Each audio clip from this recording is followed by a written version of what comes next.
Okay, here we go. Let's look at some homework problems.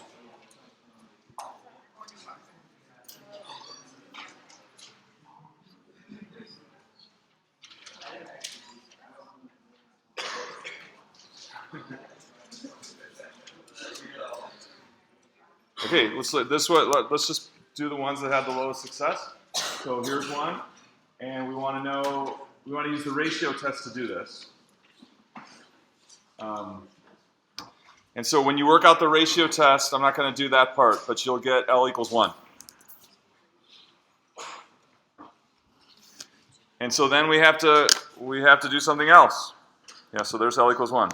So we have to do something else. We have to look at this and say, well, first of all, that means the ratio test is inconclusive. Okay, so we've got either D, E, or F down there. D, E, or F. So then is it absolute convergence, divergence, or conditional convergence? So let's just talk about conditional convergence. Do we have conditional convergence here? No, it doesn't alternate, right? So we're either going to have absolute convergence or divergence, first of all. So it's not going to be conditionally convergent because that's when you have alternating and it's depending on the alternating effect to converge, right? Don't have that. So then we look at this and what do we got? So essentially, so you look at this and you say, it's not specifically one of the, it doesn't fall right into one of our categories like geometric or p-series or alternating, but it is really close to something. What is it really close to? Yeah, this is like a p-series, and which p-series would we compare it to? So versus, say b of n equals 1 over n squared, right? And what can you say about the terms of an versus the terms and bn? Is bn convergent or divergent if I sum those up? Convergent, it's a convergent p-series because 2 is greater than 1, right? So now what about all these terms compared to 1 over n squared? What could you say about every one of those terms? Bigger or smaller? A sub n's are bigger or smaller? Smaller because you have a bigger denominator, right? So you have a convergent p-series, and then you have a series whose terms all are smaller than the ones that you have. Conclusion? What is a series? It's a sum, right? So if this sums up to a finite value, then a series of terms that are all less than that will it converge or diverge? Converge. It'll be a lower sum, right? It'll be a lower sum, and it'll converge. So, conclusion, converges absolutely. This converges absolutely by another test. What? Direct comparison. Direct comparison. All the terms of an are less than the terms of bn. The sum of the bn converge, therefore the sum of the an's converge. Direct comparison. So D. Questions on this one? Anybody have a question?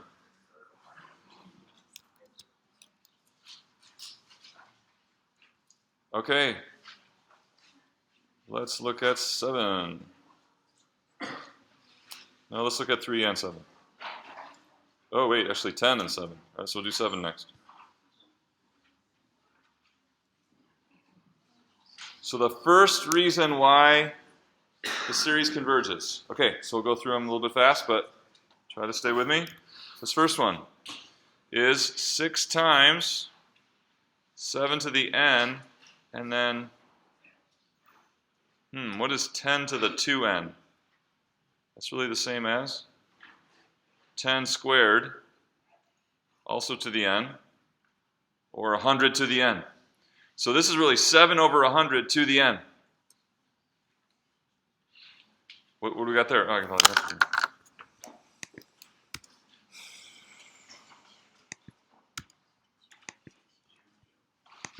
Yeah, so that's geometric, right?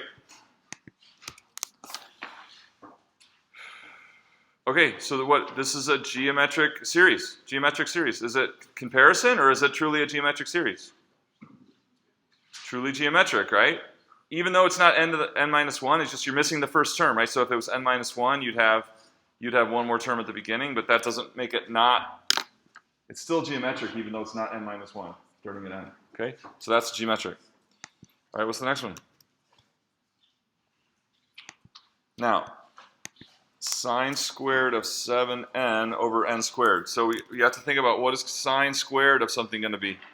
All those values are going to be between 0 and 1, right? Sine goes from -1 to 1. So sine squared is going to be values, it's going to stay in the range of 0 to 1.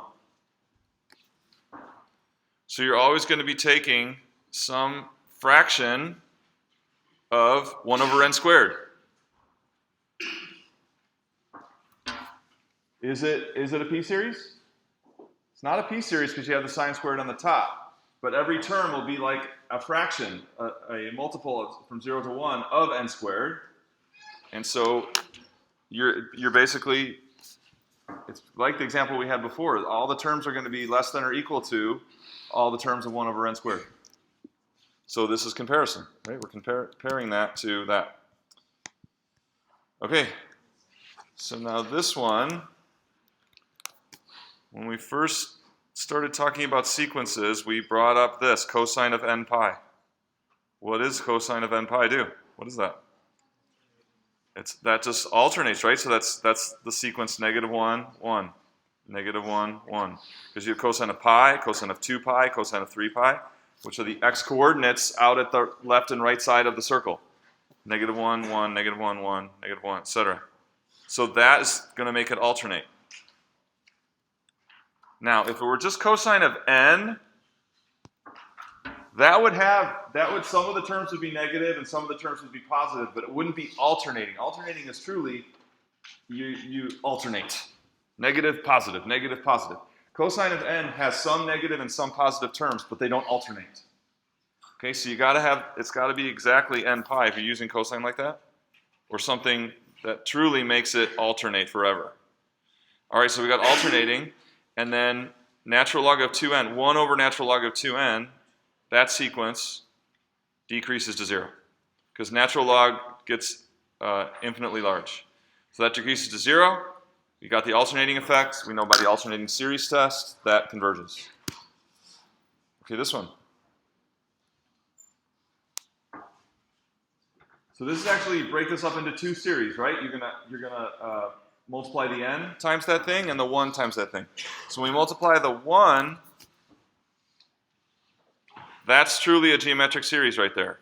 When you multiply the n, you get n times 24 over n, and this is, again, 5 squared to the n is going to be 25 to the n. So now what's that? What does it look like?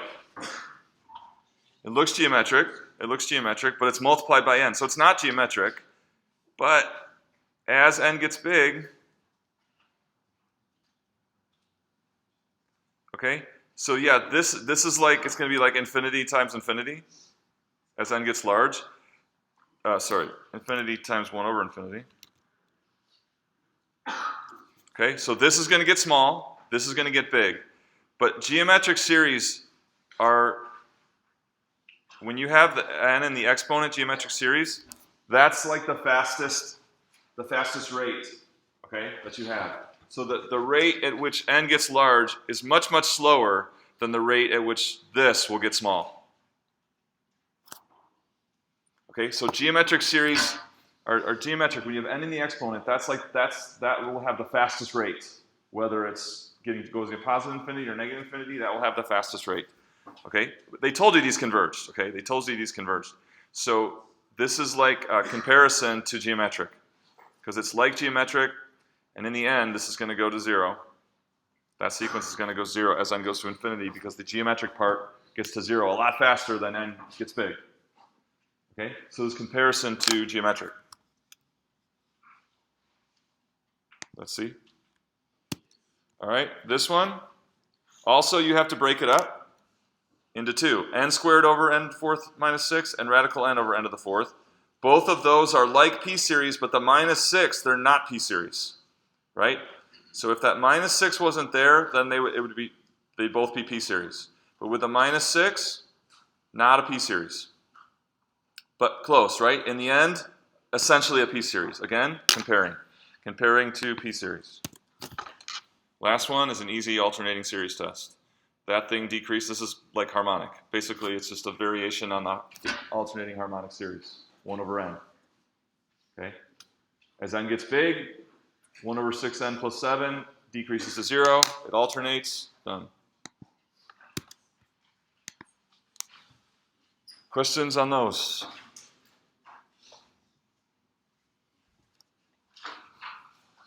Okay, so this takes practice, all right? So it's just kind of like experience, right? First time you have to think pretty hard and it goes slow at first, but the more that you do, then you start seeing the patterns and gaining experience. So I wanted to talk through some of these. Last chance for questions on these. Okay, so now that everyone's here, so I just want to make an announcement. As you know, the TAs are taking attendance. So some days attendance is not good. You need to come to class, and it's part of your grade, all right? And then also, we're kind of getting into the habit of lots of people coming late. Okay, so if that keeps getting worse or staying the way it is, that doesn't improve, then I'm going to have them look for tardy. I have them mark tardies too, because we can't, for the first 10 minutes of class, we can't have 20 people walking in. Okay, be on time. Okay. Let's look at number 10.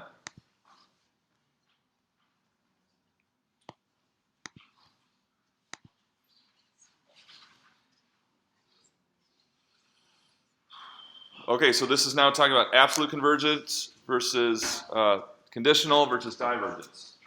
So let's see, what was there one that in particular tripped us up the most?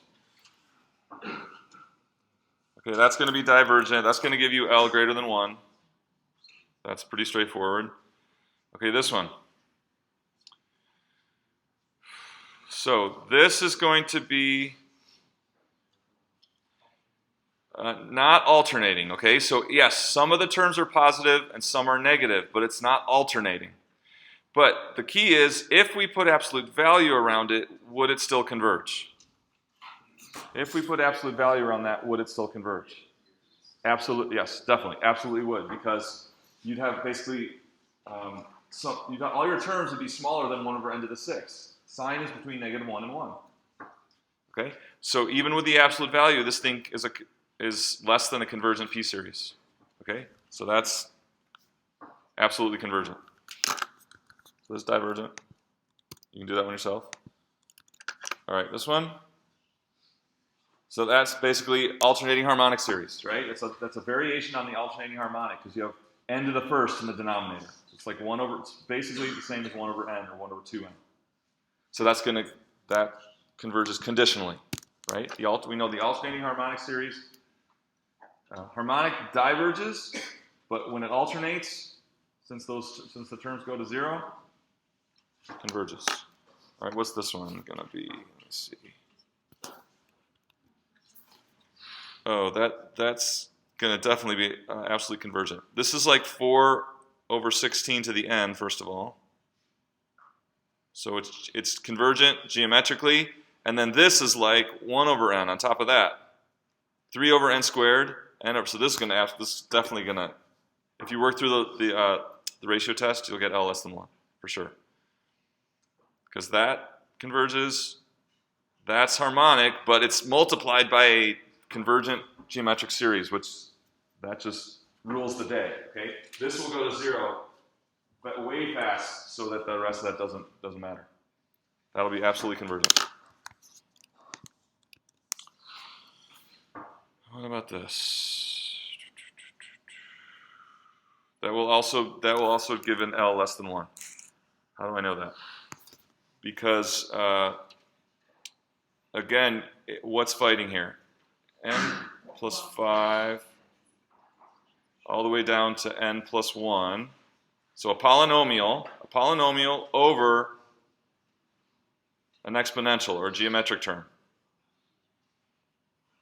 Okay, when n gets big, this will rule the day, right? Geometric or exponential terms or geometric series, they go the fastest wherever they are. So this is in the denominator. This thing is going to go way faster to infinity in the denominator than it will in the numerator.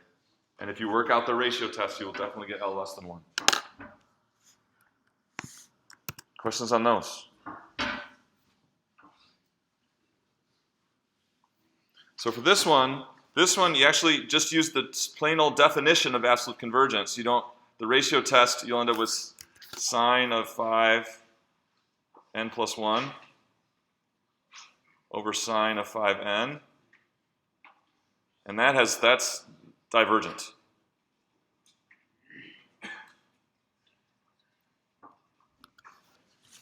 Okay, so even though in the ratio test you get this divergent sequence, okay, that's yeah. You can't really use the ratio tester. So you just go back to the basic definition of absolute convergence. You just throw an absolute value on all the terms and then analyze it there, and it's convergent by comparison to a p-series.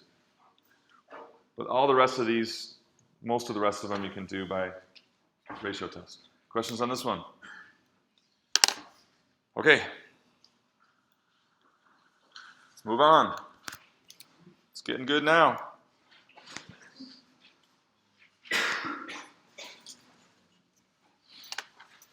So the next thing we're going to do is power series.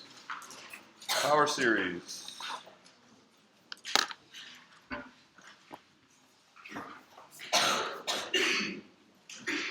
Okay, so the first thing is now, so far we've seen most of these series start at n equals 1, and that was to carry over from sequences, because with our sequences we started from n equals 1. And that was so that the index was the same as the term of the sequence, right? N equals 1 meant the first term of the sequence. N equals 2 meant the second.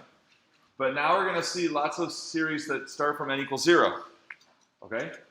And that's fine. So let's rewrite the geometric series starting with n equals 0. So we know that the geometric series is this. A times plus AR squared plus AR cubed, right? And that's just, remember, we see this, we think that, right? We think that. And so if we wanted to get these exact same terms, but starting from n equals 0, what would the formula be? So what would the formula be to generate these exact same terms, but now starting from n equals 0? Write it out. Everyone write it out.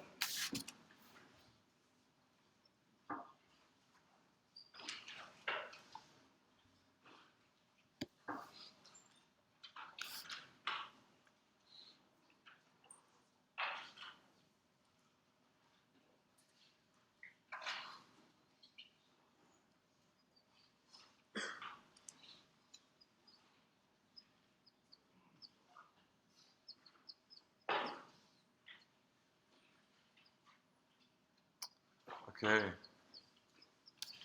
Where are you? Did you get it? Tell me. Was it? He wants AR to the n. People are nodding. That's right. So AR to the n will give the exact same terms. It'll be the exact same sum if you started from n equals 0. And that's actually kind of a more cleaner form, right? It's actually a little more simpler. Okay. So whenever you see this is absolutely the same thing as the form we had. They're two different ways to express the geometric series.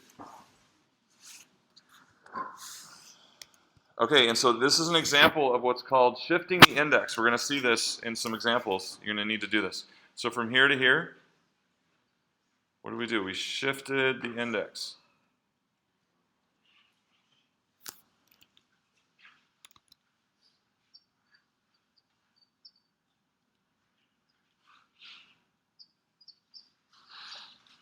And notice what happened to preserve the terms. We shifted the index back, right? We started starting at n equals 1. We started at n equals 0. And then in order to preserve the terms, what do we have to do to the n in the formula?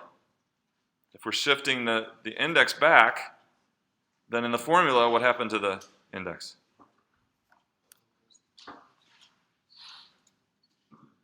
It grew greater by 1, right? So if you move the index back by 1, start counting at an earlier number, then you have to add 1 to all the n's to get the same terms. It should make sense, right? Okay. So a power series. Okay, so a power series is of the form this. This is a power series. You have a coefficient. So we start at n equals 0. You have a coefficient times x to the n. Uh-oh, x. What's that? Well, x is a variable, right? So now x is a varying quantity. It could take on many values or a whole set of values. Okay, so see that? Think what, right? See that? Think what? Go. See that? Think what? Write it out.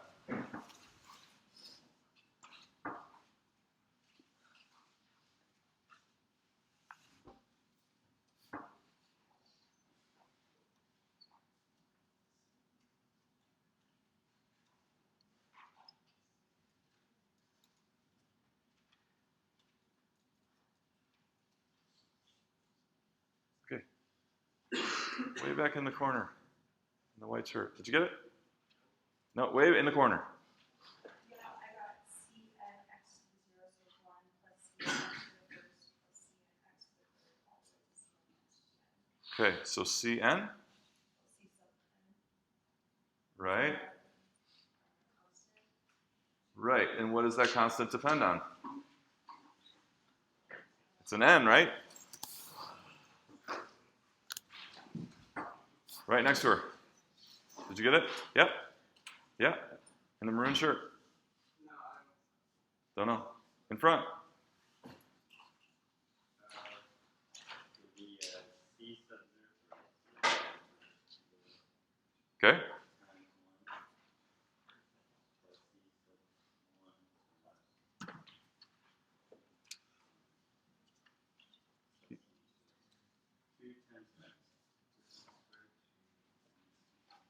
You're kind of trailing off there. I can't hear you. Alright, so I got C sub 0 times 1 1, okay. plus C sub 1 Times what? No. Just follow it literally. Just follow the formula literally. You just put the value of n in where it goes. How about here in the blue shirt? Right here. Yeah, yeah. C sub 0 times x to the power 0 Okay. plus C sub 1 times x to the power 1 Right. plus C sub There we go. Yeah. So it's just C0 times 1, C sub 1 times x, C2 x squared, C3 x squared. You just literally put in n where it goes, right? And so we get what? So what does that look like? What is this?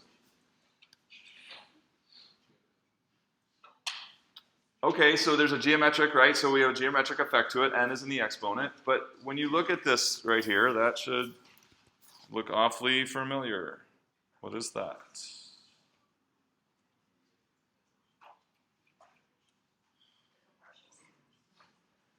Okay, but a partial sum of what? Been dealing with these since sophomore year in high school. Coefficient times x, a coefficient times x squared, a coefficient times x cubed. Please, somebody know. Save us. Thank you. This is a polynomial, right? This is like a polynomial, but it keeps going, right? It keeps going. Polynomials, a coefficient, a real coefficient, times a power of x, and then a sum of those, right? Sum of those. But the only difference now is it will keep going. We'll keep going forever and ever because we'll have x to the 100 and x to the million and x to the billion and x to the 20 trillion, right? And with changing coefficients, right? Changing coefficients. And so we think of x as like an independent variable. So polynomials are what? Functions of x, right? They're like functions of x. So these power series are really, you can think of them as like a polynomial function, but with an unlimited number of terms. You potentially have every power of x to infinity. So that's the way you think of these power series. They're like an infinite polynomial, like an infinite polynomial.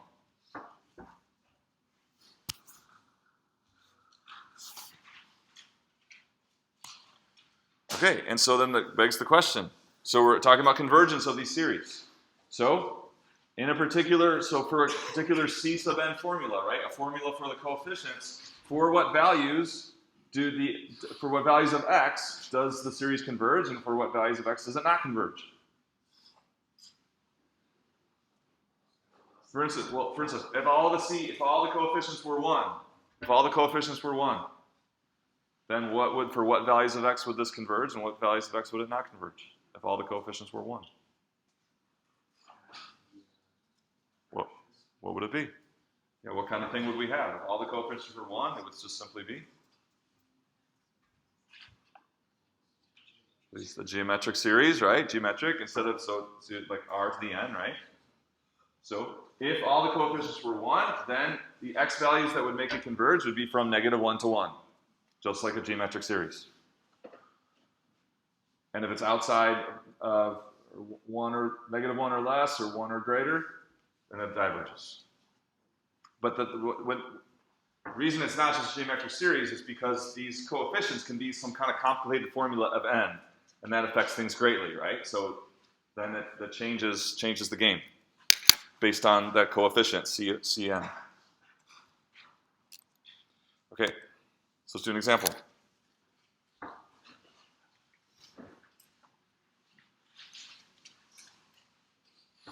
So the question is, for what values of x will this converge? For what values of x will this converge? Okay, so what do? We're going to use the ratio test. We're going to use the ratio test, but then we're just going to hold on to x as a variable. And then when we get to the limit, then we're going to ask, for what values of x do we get a limit, what? For the ratio test.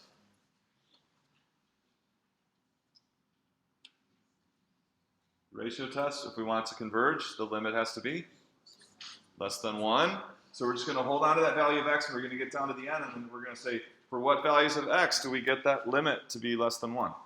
And then that will be the values of x for which this thing converges. Okay? So maybe I'll have you do that. Okay, so set up the first step of the ratio test. Do the first step of the ratio test.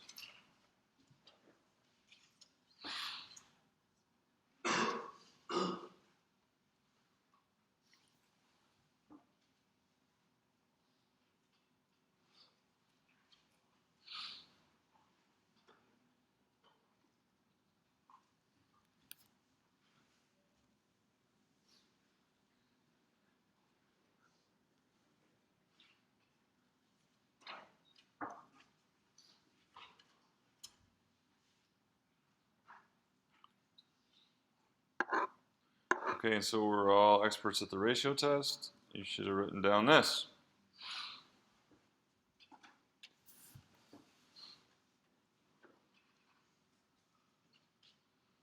Okay, then we're going to gather up our things that are alike.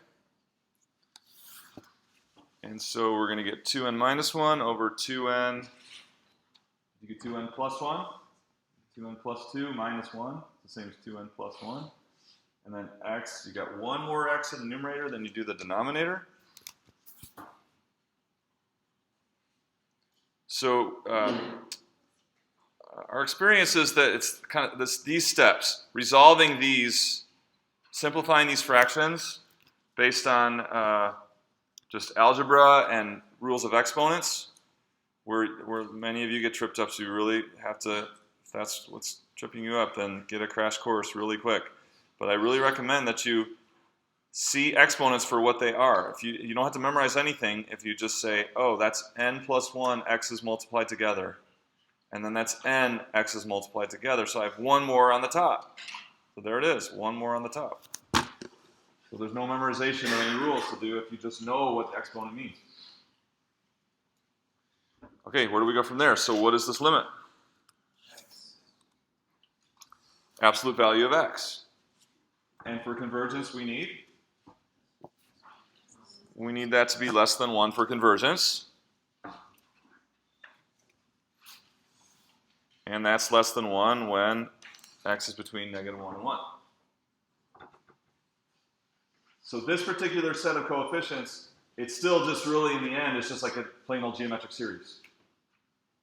X, r to the n, okay? The 1 over 2n minus 1 doesn't really, in the end, doesn't affect much, and you still just need that x to be between -1 and 1, like a geometric series. Okay, but there's more to this, because what about at -1 and 1? If x were -1, what would the ratio test give us? If x were -1, it would be 1, inconclusive. If x were 1, we get 1, inconclusive.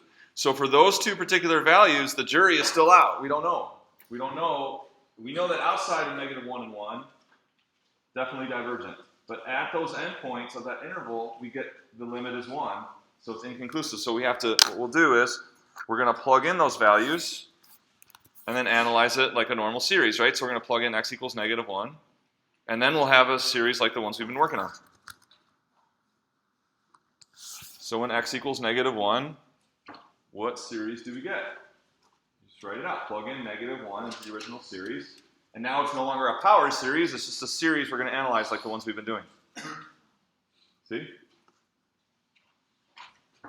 So when x is negative 1, we get negative 1 to the n over 2n minus 1.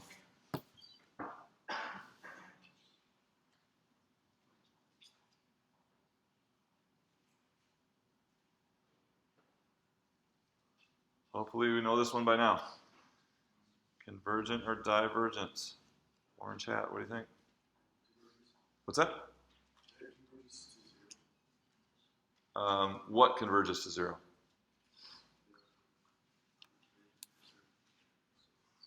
Because there's two different things there. There's a sequence and there's a series. So when you said it converges to 0, what were you talking about?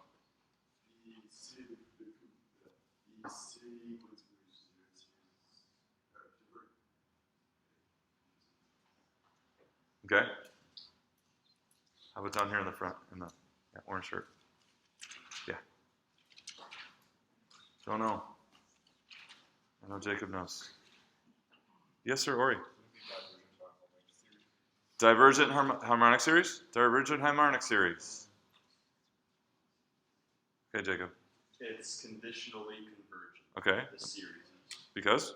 Because if it's an alternating series, then it gets the 0 fast enough because you have the positive and negative Right. effect. Mm-hmm. But if you make it all positive, then it doesn't get the 0 fast enough. Good. So this is 1 over 2n minus 1 is really the same. Essentially, in the end, that's just the harmonic series, and this is the alternating harmonic series, right? So it's conditionally convergent.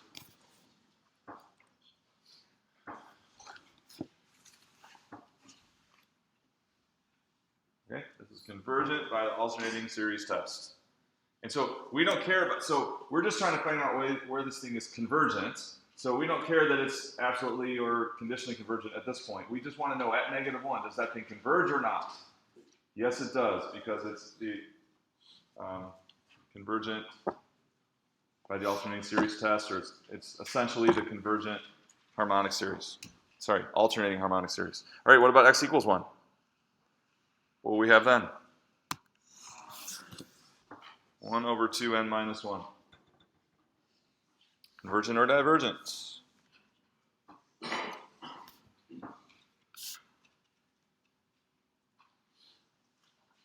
What do we think?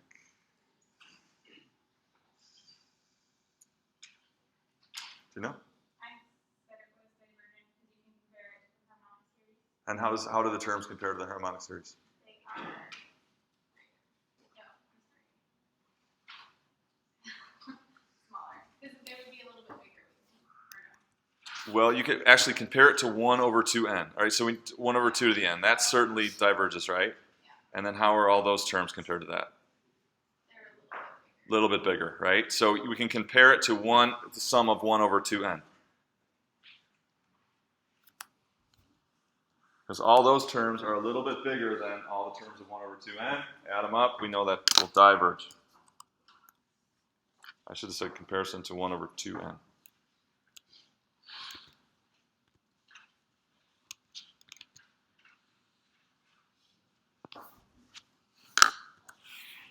Okay, so we got at negative 1 it's convergent, but at 1 it's divergent. So now we know all values of x for which this converges, right? In between negative 1, including negative 1, but not including 1. So that we call that the interval of convergence. The interval of convergence. Negative 1 to 1, inclusive for negative 1, not including 1.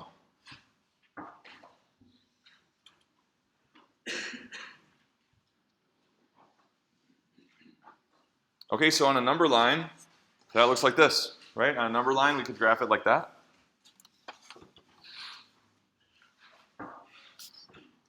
And so in these intervals, we can think of these intervals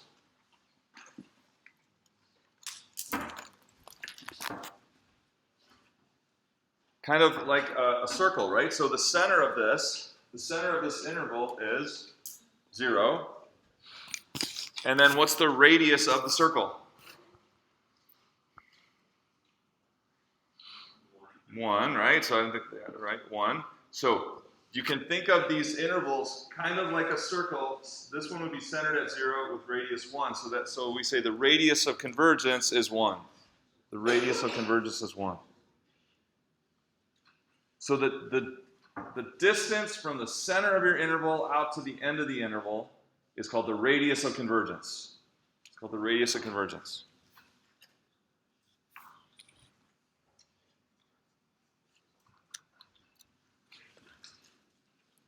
Questions on that example? And so sometimes in the problems, they may ask you for the interval of convergence. Sometimes they may ask you for the radius or both, one or the other or both. And so you need to understand both. Any questions on this example?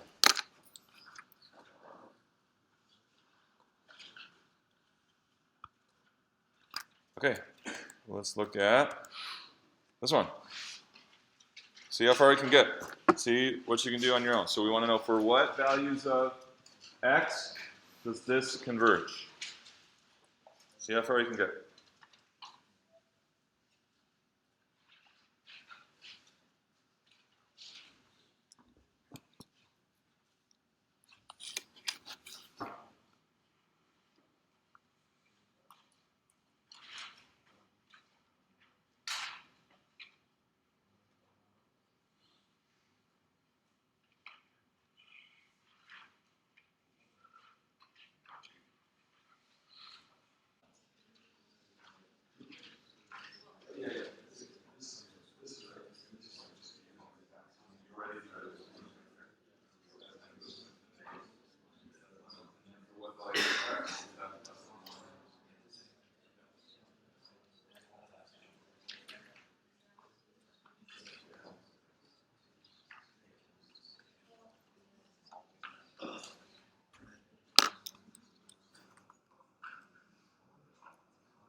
Okay, when you gather things together, you should get this.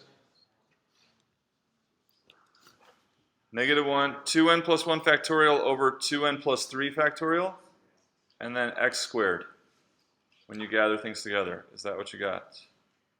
Some people are nodding. So why don't you make sure, look at your work and make sure that you got that, or if you didn't, that you would get that next time. You understand that?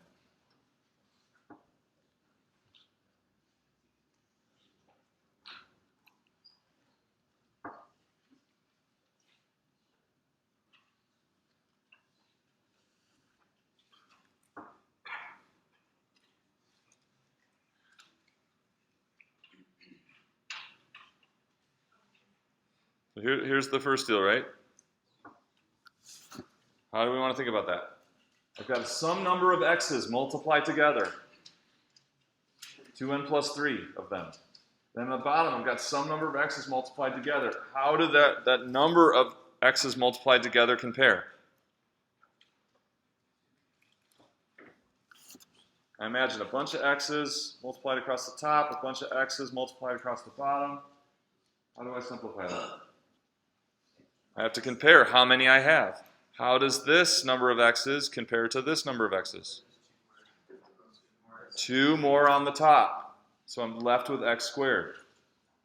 This is why students, get tripped up. Things like this.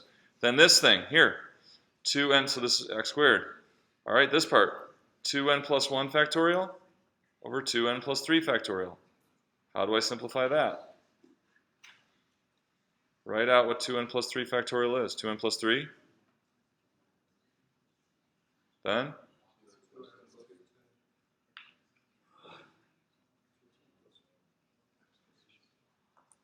I'm going to keep going, but notice starting here, what is it?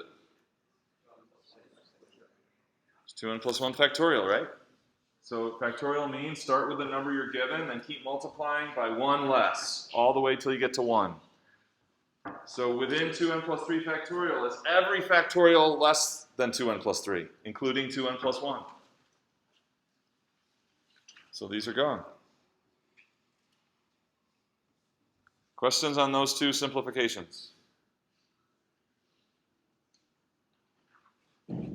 That's where we see students most likely to make a mistake and not be able to finish. Okay, so we get this. And now we're going to evaluate that limit. What is that limit?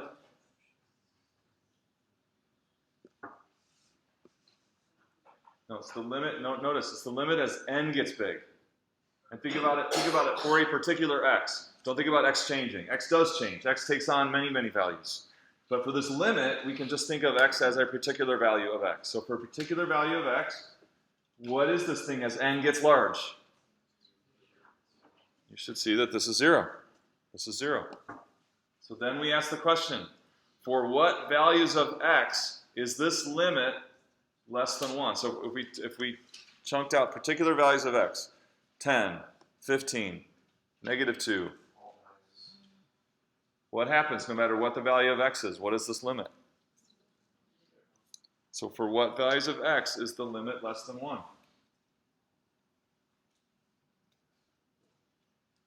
What if x were 1,000? What would the limit be? 0. What if x were 1,000,000? What if x was 0.001? It doesn't matter what particular value of x you have. You always get a limit of 0.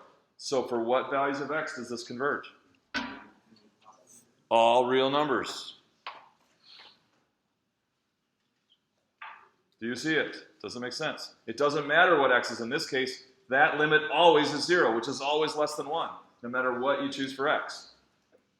So what is the radius of convergence? Infinite, right? So we have all real numbers. That's the interval convergence is all real numbers. The radius is infinitely wide.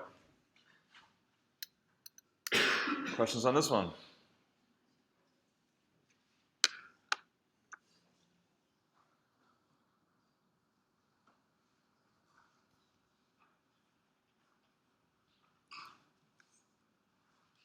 We're good? Can we go on? Okay, one more. We'll do it together. We're going to take the limit as n goes to infinity of x to the n plus 1 over n plus 1, 2 to the n plus 1 times the reciprocal, n times 2 to the n over x to the n.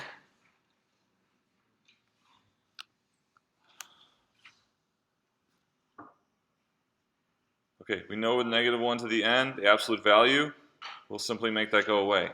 If you have something else, -2, -5, -3 to the n, you don't want to just, sometimes that factor will make a difference in what you're doing, okay? But for -1 to the n, that will always just disappear because the absolute value of -1 is 1. But if it's not, if it's something else to the n, like 2 to the n, you got to include that, okay?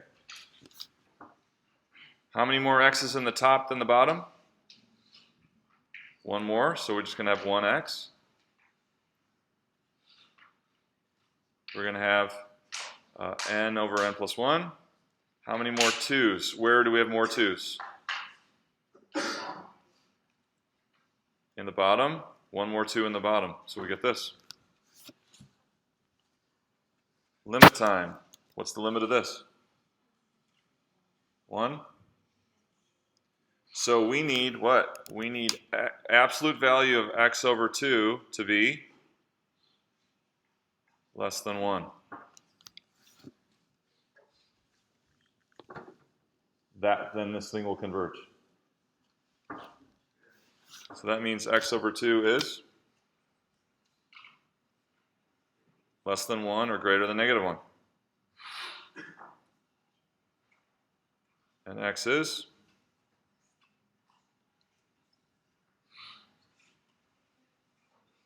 so there's our initial interval. Okay, let me stop there and just make sure you follow that. Did you follow everything there? Any questions on that?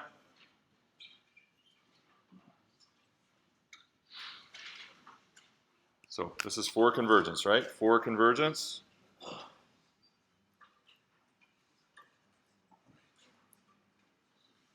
That right there, this has to be less than 1. This limit has to be less than 1. N over n plus 1 goes to 1, so it just doesn't play into it. So we need what's left to be less than 1.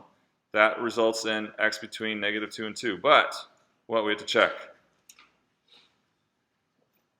Still need to check.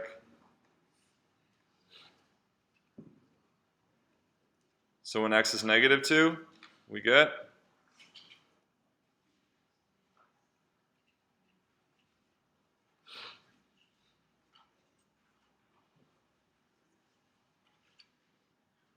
that, and we had to analyze that. When x is 2,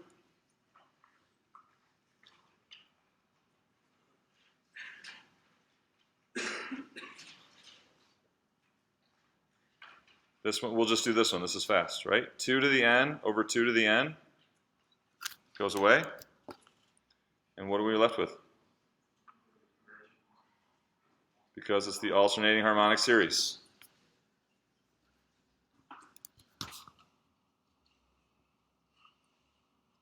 So, yes, it is convergent at 2 because you get the alternating harmonic series. At -2, you actually, the alternating goes away. So when you simplify that, you just get the harmonic series. So at -2, it's not convergent because it's just a plain old harmonic series. The alternating goes away.